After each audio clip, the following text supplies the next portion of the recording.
Yun ang trabaho ng Congress, baguhin yung batas. Kung hindi sila masaya sa way ng pagliliquidate ng lahat ng may mga confidential funds, baguhin nila yung batas na ipakita lahat noong mga pinagkagastusan nila. Siyempre, kapag ni-request nyo yun kay Inday Sara, dapat kayo ganun din.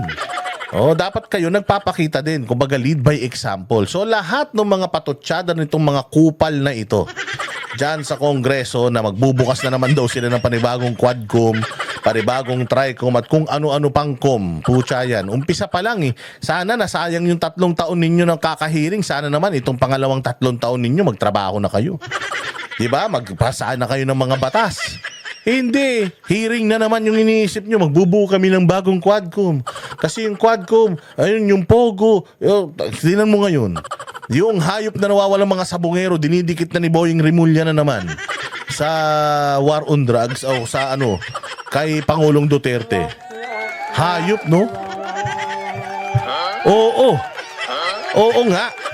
Dinidikit na naman nila kay Pangulong Duterte yung nangyari na sa missing sabongero. Magagawa ni Duterte, di naman nagsasabong yun.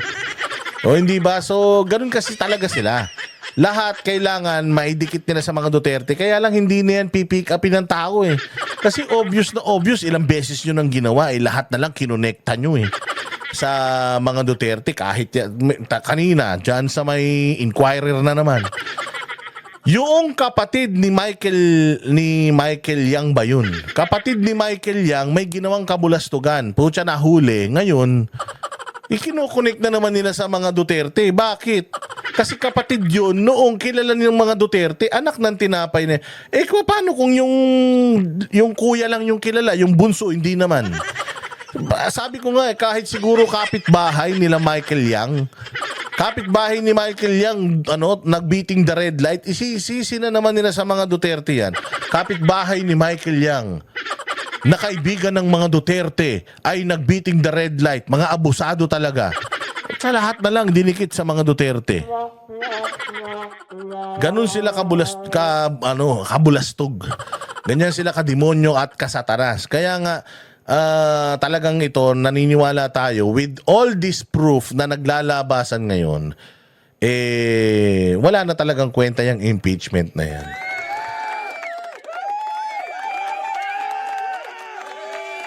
Wala na yan. So congratulations again sa OVP for 3 consecutive years of achieving excellence in auditing, auditors reporting. Congratulations. Kaya naman pala kumpiyansa si Madam eh. Sabi niya, I want bloodbath, I want a trial. Kaya naman pala pero ka ba naman 3 ganito eh. Paano ako naging magnanakaw? Sabi nga ng Commission on Audit, mula umpisang piso hanggang dulong piso. Nagastos namin dito. Ano pa nanakawin ko? Hindi ba? Sabi ng COA, hindi ako magnanakaw. Paano na to? Hindi ba? So sasabihin na naman ng mga Tinan mo yung mga congressman. Kaya nga sila putak ng putak ngayon eh. Kaya nga sila papresko ng papreskon kahit na yung impeachment nasa Senado na, ang ingay-ingay nila. Alam mo kung bakit? Ayaw nilang tumahimik ito. Ayaw nila yung impeachment ni BP Sara lumabnaw kasi yun na lang. Yun na lang ang tanging pag-asa nila para matupad yung kanilang mga ipinangako doon sa mga may kasunduan sila. Na si BP Sara kailangan mawala sa 2028. Ito na lang ang pag-asa nila. Kasi pag pinasa mo yan sa ombudsman, kita mo, gusto nila tong, 'di ba, pinakialaman ng ombudsman itong kaso ng pinasa ng Congress. Tamo nagalit yung Congress, bakit niyo pinakialaman? Hindi naman namin pinapakialaman sa inyo. Tapos sabi ni Martires, hindi papakialaman, pinadalan niyo kami ng report. Si Amy Marcos, pinadalan kami ng report, umaksyon kami. Nagpadala kayo ng report sa amin, umaksyon din kami. Ba't nagagalit kayo? Kaya ngayon nagkukumahog si Boying Rimulya na mapunta sa ombudsman. Kasi nga, itong impeachment nila, ito lagay nyo sa kukotin ninyo, itong impeachment nila, mas malabnaw pa to kesa sa sopas na walang gatas. Malabnaw na ito, mukhang naglalaho na yung kanilang pag-asa. Kaya ang isa na lang ang pag-asa nila, i-convict si BP Sara saan? Sa ombudsman. Plunder Plunder ang ano nila dyan, ang ikakaso at ikinakaso nila dyan. At syempre, kapag ka ikaw ay na-plunder, may kulong na yan. At pag may kulong yan, ano na yan, wala ka na, hindi ka na talaga makakatakbo sa eleksyon, any elections. Kasi nga, ano yan, involving moral turpitude. Oh, di ba hindi niyo napapansin? Hindi niyo napapansin yung kaya nga si Boying tumutulo na laway sa Senate inquiry. Ang ganda-ganda naman ang posisyon niya sa DOJ hanggang 2028 nasa DOJ siya. Kung buhay pa si Bongbong niya na. O pero hanggang 2028 nasa DOJ siya. Sarap-sarap kaya ng DOJ. Bakit nagmamadali siyang magpunta sa ombudsman? Kasi nga mahinang-mahina na yung kanilang yung game plan ng impeachment. Malabo pa sa sabaw ng pusit. Malabnaw na. Oo, malabnaw na mga bossing yung kanilang pangarap na yon kasi nakikita naman nila yung mga senador wala na talagang interes. Ultimo si Zubiri. Kakampi na ni Bongbong Marcos yan si Zubiri. Sinasabi niya pa na witch hunt yan. Tapos yung dalawang dilawang tae na kaibigan ni Risa Ontiveros, iniwanan pa siya. Putangin na niyan. Ganyan kalabo, ganyan kalabnaw at ganyan nakawalang kwenta yung impeachment na yan. Alam na nila yan. Kaya proceed na sila to plan W. Ang dami na nilang plano A, B, C, D. Nasa W na. Ang plan W nila, mga bossing, hindi na plan A, plan B, plan C, hindi na plan C, plan D. W, dahil sumablay na lahat ng plano nila. 3 taon, binabanatan mo yung mga Duterte, hindi sila kumukupas. Pinakulong mo na yung tatay, halos mamatay na dun sa ibang bansa, hindi pa rin sila kumukupas. Di ba? Hindi pa rin nakakalimutan ng tao, mas lalo pang minahal ng tao. O kaya ngayon, yun na yung susunod nilang hakbang.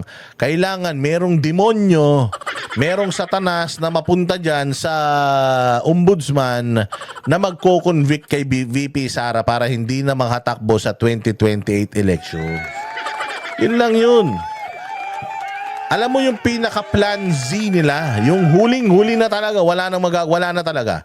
Yun yung pinaka-huling-huling plano na kapag hindi pa rin nagkatotoo, hindi pa napunta si Boying dyan sa sa ombudsman, tapos itong impeachment nalaos.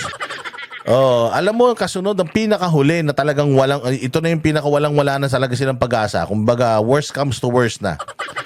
Oo, yung ipapatay na nila si VP Sara kaya sobrang delikado buhay mo VP dahil wala lahat ng ibinato nila sa'yo, supot. Oo, so meron na lang silang dalawang option. Dalihin ka sa ombudsman ng demonyong ilalagay nila dyan or patayin ka, kaya mag-ingat ka, madam. Again, congratulations. Siguro naman, tapos na tayo. Siguro naman tapos na tayo dito sa dito sa issue na to ng mga ninakaw na pera ng bayan. Even Commission on Audit are saying walang issue ang opisina ni VP Sara. Sana nga man lang si Claire Castro magpakita ng ganito, no?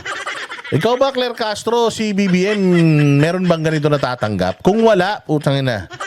Hindi ba dapat yun ang hanapin natin? Mas malaki budget ng Malacanang. Mas malaki yung budget ng Malacanang, mga bossing. Oo, at ito, pakinggan muna natin itong isang itong isang balita na to. Si Chavit Singson nagagalit. Si Chavit Singson nagagalit dahil daw hindi na daw siya, nakalimutan na daw siya ni Bongbong. Si Bongbong daw may sakit na kalimot. Hindi lang kalimot ang sakit ni Bongbong, may sakit pa siya sa tanga. May sakit ng tanga, may sakit pang katam. Oo, ito pakinggan natin yung balita patungkol dito kay Chavit Singson. Nagtatampo yung matanda. Solid North pa naman kayo. Tapos yung kapwa nyo Ilocano, dinededman nyo daw. O ito, pasok. Ivy Reyes, Billionaire News Channel. Hi, Yusek. Good morning. Sa isang interview po ni Mr. Chavit Singson, sinabi niya po na parang nakalimutan na po siya ng Pangulo after the elections kahit malaki po yung tulong niya dito at that's the last time they will help Marcos po. Nako, masama yun Sabi daw ni Chavit, ito na yung huling pagkakataon na tutulungan ko si Marcos. Alam mo ba, sabi ni Chavit, na kapag tumakbo si VP Sara sa 2028, siya ang susuportahan ko. Susuportahan ko siya all out. Chavit, ang tanong, buhay ka pa ba nun? Oo. Ako rin, nag-aalala, tataka din ako. Sabi ko, ha? Buhay ka pa ba nun? Baka mamaya patay ka na nun, ha? Oo, pero sa 2028 daw, kung tatakbo daw si VP Sara, susuportahan daw niya. Dahil ito daw si Bongbong, sinuportahan daw niya ng bongga. Pero dinedma siya. Alam mo ba merong isang event yata, I think in Japan, na even yung anak niya pinaalala sa kanya. Si Manong Chavit nandyan. Sinabi na ni ni Charis Pempenko. Oo, sinabi niya na si Manong Chavit nandyan. Hindi talaga binati ni BBM.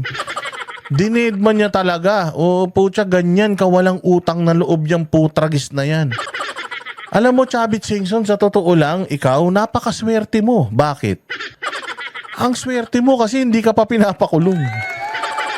Tinan mo, si Atong Ang, pinakukulong na. Pinakukulong na si Atong Ang. Oh. Yung ibang mga yung ibang mga sumuporta sa kanya nakakulong na. Ito na nga lang si Pastor Apollo Kibuloy nakakulong ngayon, hindi ba? Ang laki nang naitulong niyan no mga panahon na binababoy si Bongbong Marcos ng media, isang media outlet lang ang tumulong sa kanya, SMNI. Tinulungan siya, gumawa sila ng napakagandang debate, pinakamagandang debate sa balat ng eleksyon ng 2022. Mas maganda pa sa ginawa ng mga malalaking network na mga kawatan din. Oo, mas maganda nakapaglabas si Bongbong Marcos ng kanyang saloobin nang hindi siya bababuyin. Katulad kasi kung pumunta siya sa debate ng ABS, bababuyin siya doon. Pinasara ng tatay niya yung istasyon na yun noon. Kung sa GMA, ganun din. TV5, ganun din. Kasi nga, ang tingin sa kanya noon, magnanakaw. Pinapalabas pa nga nila yung issue noon na dapat ma-disqualify si Bongbong Marcos kasi merong hindi binayaran na buwis, yung estate tax nilang bilyon-bilyon. Di ba? At kung ano-anong pang propaganda ng mga media noon o hindi siya umaatin ng ng tawag dyan, yung debate. O, sa SMNI lang siya umatin ng debate. O anong nangyari? Hindi ba pinasara niya ang SMNI, pinatanggalan ng prangkisa? O tapos si Pastor Apollo Kibuloy, ang laki nang naitulong sa kanya. Lahat ng resources na pwede niyang gamitin, pinagamit sa kanya. Oo, lahat na, pati mga bus, sabi ko nga sa inyo, yung debate dyan sa hotel, ang mahal ng binayaran ni Pastor Apollo Kibuloy dahil ang daming kasama ni Bongbong para lumakas yung loob niya. Lahat yung pinalamon nila, napakamahal per head, milyon. Mabot pa nga dumapot pa nga daw ng 100 million yun eh. Oo, para lang sa kanila, para lang sa entourage niya. Pucha yan, yung bus niya, doon pa natutulog pagka mayroong sa Mindanao, rally sa Mindanao. Talagang sinundan ng SMNI lahat ng mga nila, ng kanilang mga sorties, rallies noong 2022. Anong ginawa niya kay Pastor Apollo Kibuloy? Pagkapanalo, pucha yan, nakipag-coordinate kaagad sa Amerika, yun. Oh, ano nangyari? Di ba? Ito na, si Pastor Apollo Kibuloy nakakulong ngayon, mga bossing. Nakakulong dahil sa kahayupan ng putang inang walang utang na loob na wala talagang utang na loob yan, Chavit. Kapal ng mukha mo rin eh. Ikaw, magkano lang tinulong mo eh. Si Pastor nga, mas marami pang tinulong, pinakulong pa, magpasalamat ka nga, nakakalaya ka pa ngayon eh. Si Pangulong Duterte, tingnan mo, yung tatay niya, hindi ba, inilubog dyan sa libingan ng mga bayani kahit naman demonyo yung matanda na yan. Kahit hindi naman bayani yung tatay niya, inilibing doon para matapos ang lahat. Anong ginawa niya kay Pangulong Duterte? Ayun, pinamigay sa ibang bansa sa ICC. Swerte mo nga, Chavit, dinidedma ka lang eh. Gusto mo pansinin ka niya? Baka pag pinansin ka niya, ipakulong ka niya.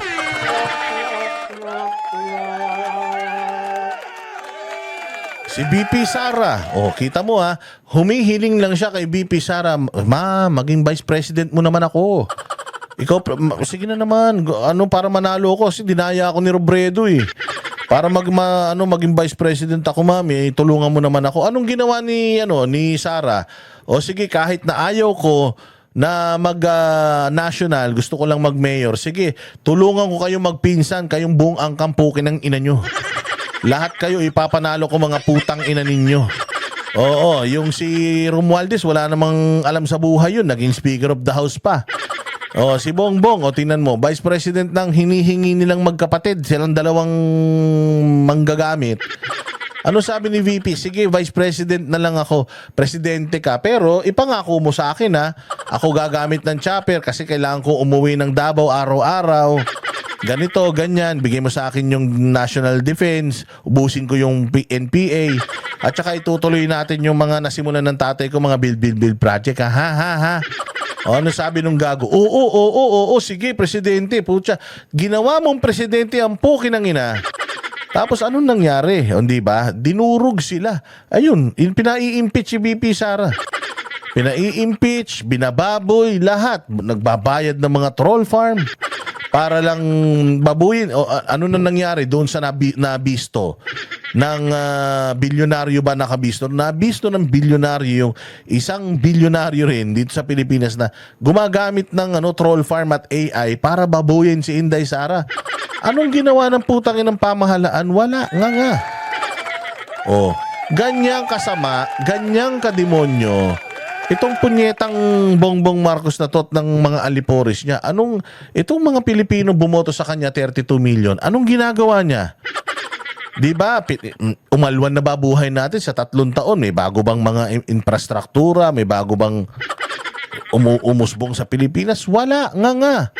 So tinraidor ni Pangulong Marcos lahat, pati yung bumoto sa kanyang 31 million, lahat ng tumulong sa kanya para maging presidente siya, pati ate niya, tinraidor niya eh.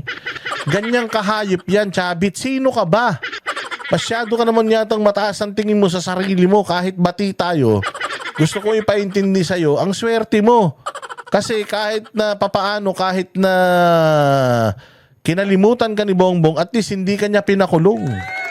Pag may banat kay Bongbong, ako nagsasagot. Pag may banat kay Bongbong, ikaw nagsasagot? Mahiya ka naman kay Vic Rodriguez. Si Vic Rodriguez nga ang akala ang muntik ng ibotong presidente noong 2022 dahil lahat ng tanong, lahat na lang ng media, pati pambabatikos, si Vic Rodriguez, kawawang-kawawa, nakalbo nga eh. Long hair yun nun eh. Nung naging abogado ni Bongbong, kakadepensa, nakalbo siya. Oh, napanot na si Attorney Vic, sorry joke lang yun. Sabi ko sa'yo, huwag niyo akong pakikinggan eh. Napanot na, ulitin natin. Nakalbo na si Vic Rodriguez, kaka-protekta sa kanya noong 2022. Ang taba ni Vic Rodriguez, ang payat na ngayon. Oo, dahil tas nila mo ginawa ni Bongbong sa kanya, di ba? Sinibak lang, basta-basta. Walang kaabog-abog. Samantalang putang inang yan, nagmukhang matalino si Bongbong dahil sa kanya.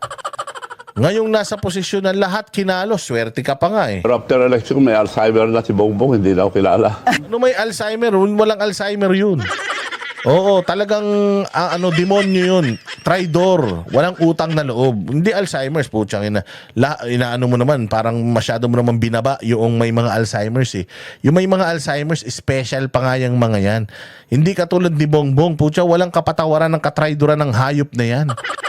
Kumbaga sabi ko nga sa inyo, pagka yan si Bongbong namatay, sila ni Romualdez, tayo na pagdating dun sa impyerno, baka kunin pa nila, agawin nila pati yung yung trono ni Satanas eh. Ganyang kademonyo mga yan. Oo, ikaw talaga, Chavit oh. Alzheimer's, okay pa yung may Alzheimer's. Sakit yun ng mga mahal natin sa buhay na kailangan natin silang intindihin. Ito si Bongbong, hindi mo kailangan intindihin to. Hindi Alzheimer's to. Oo, hindi Alzheimer's. Talagang utak, Satanas talaga yan, ganyang ugali. So, ito na siguro last na pag-support namin sa mga Marcoses dahil hindi na kami kilala. Sa ngayon po, hindi po natin alam kung nadinig na po ng Pangulo. O puta nga. Gago rin eh. Hindi mo alam kung nadinig na ng Pangulo yung sinabi ni Chavit. Pero sinasagot mo pa rin. Tanga ka talaga, Claire Castro eh. Kung hindi mo alam yung sagot ni Bongbong dun sa sinabi, pukinanginang niya, huwag ka na magsalita. Huwag ka na magsalita. Kasi pag tinatanong ka tungkol sa programa, wala kang alam. Pag tinatanong ka, saan ba yung balay kangkungan? Ay bibigay ko sa inyo mamaya. Po, nire-report mo na, hindi mo pa alam.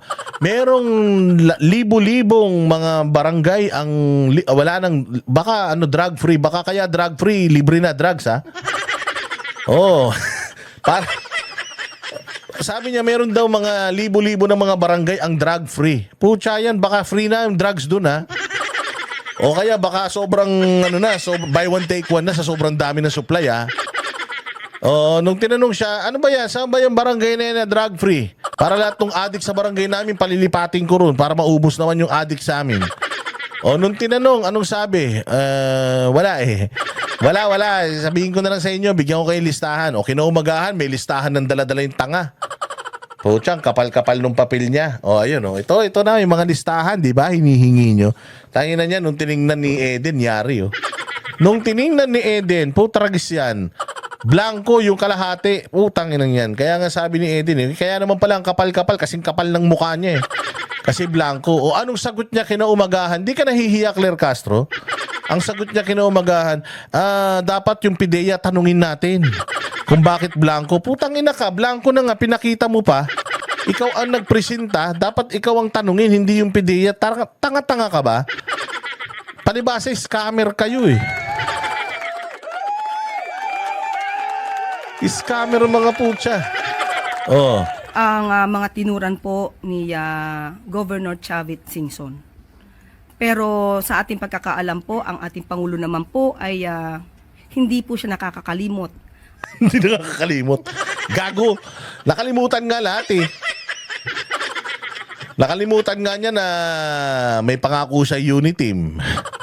Nakalimutan niya isang 20 pesos na kilo ng bigas. Nakalimutan nga niya 1 milyong pabahay niya taon-taon. Nakalimutan niya yung yung mga mga magsasaka natin. Kinalimutan na ng tanga. Kinalimutan niya, nakakasabi lang niya ng flood control project na 1.5 billion per day tapos baha pa rin. Yung paghigop, paglunok niya sa mga baha. Sabi niya, pagka iipunin natin lahat ng baha, gagamitin natin sa Tagaraw. Wala naman siya infrastruktura tungkol dun. Nakalimutan niya lahat ng pinangako niya kay Inday Sara. Pinangako niya kay Inday, itutuloy yung build. Walang nangyari. Putangin na, pati ba naman yung Samal, ang ikli-ikli na lang yun, matatapos na. Pati ba naman yung Samal at saka Davao connection yung tulay, hayop na yan. Pati pala yun, hihinto pa. Konti na lang yun, nung nag-jetski kami dun, malapit na silang magtagpo eh. Matatapos na yung pinahinto nyo pang mga visit kayo. Nakakalimutan lahat ni Bongbong Marcos. Sinasabi mong hindi makakalimutin. Si Claire Castro, paka-fake news mo talaga. At kahit siya po'y nakalimutan, hindi pa rin makakakalimot ang Pangulo. O, sino bang tangang maniniwala dyan? Meron bang nakalimutan na hindi mo makakalimutan? Putang ina kang babae ka? O, tingnan mo yung sasabihin nung tanga, o. Nakakalimot. At kahit siya po'y nakalimutan, hindi pa rin makakakalimot ang Pangulo. Ha? Oo, ha? Putang ina yan. Kahit na siya ay nakalimutan, hindi pa rin po makakalimot. Putaragis yan. Para mong sinabing kahit po siya ay nagda-drugs, hindi po siya addict. Parang ganun eh.